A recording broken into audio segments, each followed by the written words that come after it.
और आज की एक ही टॉप स्टोरी है और वो है स्विट्जरलैंड के अंदर होने वाली बड़ी बैठक लेक ल्यूजन समिट, जिसमें पाकिस्तान में के हवाले से जो मेमोरेंडम ऑफ अंडरस्टैंडिंग था इस्लामाबाद वाला, उसकी अगली एक्सटेंशन है, एक अगला कदम है, जिसके अंदर अमेरिका की, ईरान की आला सदा की क़यादत आज स्विट्जरलैंड में बैठी है। और जो पिछली मीटिंग थी जो इस्लामाबाद में सेशन हुआ था, उससे आगे जो डेवलपमेंट है वो ये है कि एटलीस्ट अब दोनों जो हाई लेवल डेलीगेशंस हैं वो एक ही कमरे में एक दूसरे के आमने सामने बैठे हैं बहरहाल। लेकिन आज भी ईरानी वफ्द ने इनकी तस्वीर खिंचवाने से मना कर दिया है, तो वो तस्वीर नहीं मंजर आम पे आ सकी। लेकिन इस शुरू में ये ख्याल किया जा रहा था कि गालिबन आज हम वो मनाजिर भी देखेंगे, लेकिन बहरहाल जो टेक्निकल मुज़ाकरात हैं वो भी साथ साथ हो रहे हैं। अभी की जो लेटेस्ट खबर हमारे पास है वो ये है कि जो मुज़ाकरात हैं उनमें थोड़ी देर के लिए ब्रेक आया है। जो ईरानी वफ्द है वो भी बाहर आ गया है, इसके अलावा पाकिस्तानी वफ्द भी बाहर आ गया है। उसके बाद थोड़ी देर बाद ये मुज़ाकरात रिज्यूम होंगे। आज तमाम दिन वसीम बादामी साहब हमें वहाँ से अपडेट करते रहे, मौजूद हैं वो स्विट्ज़रलैंड में। जो भी अपडेट होती है हम वसीम से बार बार उस हवाले से पूछते भी हैं। इसके अलावा प्रोग्राम के इस हिस्से में अब चूँकि आहिस्ता आहिस्ता सूरत हाल मज़ीद डेवलप होती जा रही है, तो हमारे साथ जौहर सलीम साहब मौजूद हैं, major general retired Zahid Mahmood साहब मौजूद हैं। जो अभी तक हमारे पास इंफॉर्मेशन आई है उसको ज़रा हम मज़ीद समझने की कोशिश करेंगे। लेकिन वसीम बादामी अगर हमारे साथ मौजूद हैं तो हम उनसे आगाज़ करते हैं। वसीम, अभी जो ये ब्रेक है और अभी वहाँ जो सूरत हाल है, थोड़ा इस हवाले से हमें अपडेट कीजिए कि ये ब्रेक कितनी देर की है और उसके बाद जब ये मुज़ाकरात रिज्यूम होंगे तो किन किन उमूर के ऊपर जो है फ़िलहाल साइड पे जो पैरेलल मुज़ाकरात है, टेक्निकल मुज़ाकरात हैं, वो भी जारी हैं। जी मारिया, मुझे नहीं मालूम कि आप मुझे इस वक्त देख और सुन पा रही हैं। जी देख भी रहे हैं, सुन भी रहे हैं आपको। अच्छा ठीक, क्योंकि ज़ाहिर वो हम एक जगह से दूसरी जगह बार बार शिफ्ट हो रहे हैं और फिर हम मेक शिफ्ट अरेंजमेंट करके का बंदोबस्त कर रहे हैं। सो अभी एक तो ताज़ा तरीन यही है कि वो जो हमने तारीखी जो मनाज़िर दिखाए थे कि जहाँ पर अमेरिका और ईरान की वफूद एक छत तले बैठे, पिक्चर्स नहीं हुई, उस पर ज़ाहिर बहुत बात हुई, आप कहेंगे तो आगे बात कर लेंगे। उसमें अभी अब से कोई तकरीबन 15 मिनट पहले एक तवक्कुफ़ आया, एक वफ़ा आया, तो हमने देखा कि गालिबाफ साहब अपने कुछ लोगों के साथ, चूँकि ज़ाहिर सारे तमाम तर जो मुताल्लिका फील्ड के एक्सपर्ट्स हैं, वो मरहला अभी शुरू होना है कि इकॉनमी के हवाले से, ऑयल के हवाले से, जौहरी प्राइम के हवाले से अलग अलग मीटिंग्स शुरू हों। तो इस मीटिंग के ब्रेक के दौरान हमने देखा खुद कि गालिब आप साहब कुछ लोगों से बात कर रहे थे, इराक़ी साहब कुछ लोगों से बात कर रहे थे। अभी ये ब्रेक है और थोड़ी देर फिर पाकिस्तान के वक्त का भी यही आलम था कि वहाँ से बाहर आए और अभी ब्रेक है।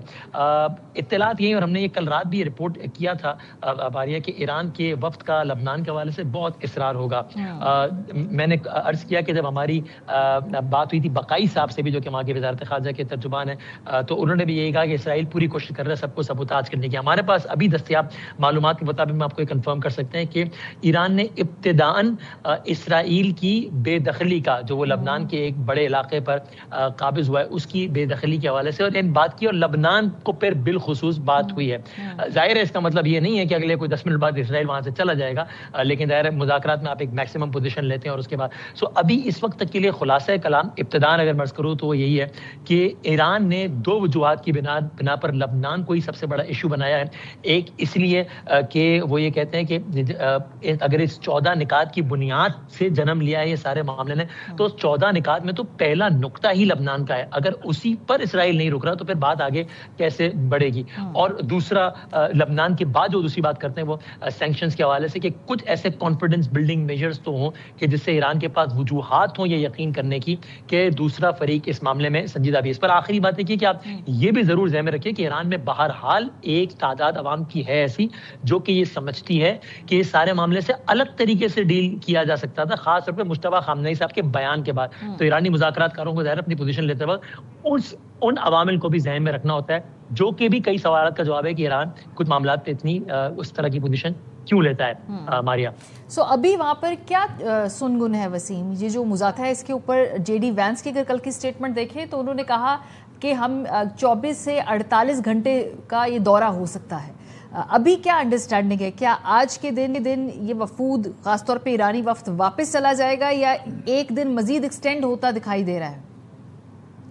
मारिया, ये तो हम आपको कंफर्म कर सकते हैं कि इनिशियली जो प्लान जेडी वेंस के बयान का आपने खुद तस्करा किया, उन्होंने कहा कि मैं ज़्यादा से ज़्यादा 1 या 2 दिन के लिए लूँगा। पाकिस्तान की जानिब से अगरचे ऐसा कोई बयान नहीं था और ना ही ऑफिशियल बयान अभी है, लेकिन हम आपको कंफर्म कर सकते हैं कि इब्तिदान जो शेड्यूल है उसके मुताबिक वज़ीर आज़म पाकिस्तान ने कल यानी कि पीर के रोज़ यहाँ से रवाना हो जाना है, यानी कि आज ही मरकज़ी दिन है। अब ज़ाहिर है हम जानते हैं कि इस सारे मामले में तो इतने ज़्यादा टर्न्स हैं 11th आवर पे कि आपको याद है डोनाल्ड ट्रम्प ने कह दिया कि ये लोग जा रहे हैं Pakistan and they never came, और यहाँ पे स्विट्जरलैंड में पिछले 3-4 दिनों में जो कुछ होता रहा, तो of course keeping that in mind कोई भी शेड्यूल में तब्दीली जरूर हो सकती है, लेकिन इब्तदाई प्लान पे ही अगर हम तो आज का दिन ही मरकजी दिन की हैसियत रखता है, क्योंकि आज वो सारे बड़े आ गए हैं जो कि अपनी फील्ड के टेक्निकल एक्सपर्ट्स नहीं है, लेकिन जिनका पेडिस्टल बहुत ज्यादा है, जो कि सरबराहान मुमलिकत हैं या अपने अपने ममालिक को रिप्रेजेंट करते हैं। उन्होंने इन टॉक्स का आगाज कर दिया है। अब तकनीकी सतह पर लोग बात करेंगे और जब वो कुछ तय कर लेंगे तो उसके बाद फिर इन बड़ों की शमूलियत होगी कि ठीक है ये हमें काबिल कबूल है या नहीं। सो आज की हद तक ये जो बड़े हैं इन्होंने बाकायदा मुज़ाकरात का एक आगाज करा देना था, और जो कि अब इस वक्त देख रहे हैं जो कि पाकिस्तान की क़यादत में हो रहा है इस वक्त। और वहां पर इम्कान है कि कोई एलामिया भी आ सकता है, जॉइंट एलामिया भी आ सकता है इस बैठक के नतीजे में, उस हवाले से वहां पे क्या एक्सपेक्टेशंस हैं? अब इसका इम्कान मारिया बज़ाहिर यहाँ कम नजर आता है, और इसका मतलब बिल्कुल भी नहीं होगा कि जनाब कुछ कंक्लूसिव नहीं हुआ। इसका मतलब ये है कि चूंकि ये स्टेटेड पोजीशन ही है कि ये टेक्निकल लेवल टॉक्स का आगाज है। जाहिर है हम आमतौर पर जब एलामिया ज्यादातर देखते हैं तो ये कि अच्छा जनाब ये तय पा गया, फरीकैन ने इस पर इत्तेफाक किया, इस पर इत्तेफाक किया। सो इसलिए बज़ाहिर लगता है कि चूंकि ये आगाज है और जो बात करनी थी वो फरीकैन ने कर ली है मीडिया के सामने, और ईरानियंस कोई बहुत ज्यादा इंटरेस्टेड भी नहीं है मीडिया से बहुत ज्यादा इंटरेक्ट करने में या कोई भी विजुअल देने में मुख्तलिफ वजूहात की बिना पर कि जिससे उनका एक्सपोजर हो, उसकी बहुत सारी ज़ाहिर वजूहात है। तो इसलिए अगर कोई एलामिया आया भी तो भी सिर्फ इतनी ही हद तक आने का इम्कान है कि जनाब तकनीकी सतह के मुज़ाकरात का बाकायदा आगाज हो गया है। अगर ये नहीं हुआ तो मुज़ाकरात अच्छी समझ आगे बढ़ सकते हैं। कोई ऐसा एलामिया जिससे आप कुछ कंक्लूजन अखज़ कर सकें, ये बहुत बईदस्त इम्कान है आज की हद तक। और प्रेसिडेंट ट्रंप की जो ट्वीट्स बार बार वहां से आ रही हैं, खासतौर पर उन्होंने जो दोबारा ईरान को धमकी दे दी है, उसको वहां पे कैसे इंटरप्रेट किया जा रहा है? वहां सहाफ़ी जो लोग मौजूद हैं, या ठीक है प्रेसिडेंट ट्रंप पहले भी स्टेटमेंट्स देते हैं फिर बैक ट्रैक कर लेते हैं, तो उसको इतना वजन नहीं दिया जा रहा? ये मुझे यहाँ के अंदाज़ा हुआ है कि मशरिक से लेके मगरिब तक ट्रम्प के स्टेटमेंट्स को सब एक ही तरह से देखते हैं। जिस तरह अगर मैं और आप कोई प्रोग्राम कर रहे हो, ट्रम्प का अचानक स्टेटमेंट आए और इस तरह का है, तो आप बिल्कुल ये नहीं कहेंगे, मैं बिल्कुल नहीं कहूँगा कि अरे ट्रम्प ने ये कह दिया है, this changes the whole scenario, अब तो पता नहीं क्या हो जाएगा। हम इस पर तबसरा करेंगे कि यार पता नहीं, बस कर दिया है, अभी देखो अगली ट्वीट में क्या कहता है, भाई इतना ही है। सो अभी इसलिए यहाँ पर भी एक तासुर ये कि ईरान ने हाथ नहीं मिलाया, वो ईगो इशूज़, वो सारे मामला डोनाल्ड ट्रम्प के। और देखिए ये इसमें ये फैक्टर भी ज़रूर ज़हन में रखिए कि ये इसमें वो कोई विजुअल इसलिए भी आपके पास आने का इम्कान मुस्कुराहटों वाला है, मुबारकबादों के तबादले वाला नहीं होगा कि ज़ाहिर एक तो खामनेई साहब की शहादत, मिनाब 168 पर आए ये लोग, और ये लोग इनको कातिल समझते हैं, बल्कि दूसरी पार्टी मानती है कि हमने किया है। और फिर ये जो अयाम भी है वो वहाँ पर अयाम अज़ा के उन्वान से मनाया जाता है, मुहर्रम अल हराम के अयाम, तो ये भी एक और रीज़न भी है। तो बहरहाल ट्रम्प के स्टेटमेंट की जो आपने बात की है वो इसी हद तक कि ठीक है ट्रम्प ने कह दिया है, चलो बस ठीक है आगे बढ़ो, let's talk about something very serious now. ठीक है, वसीम हमारे साथ मौजूद थे।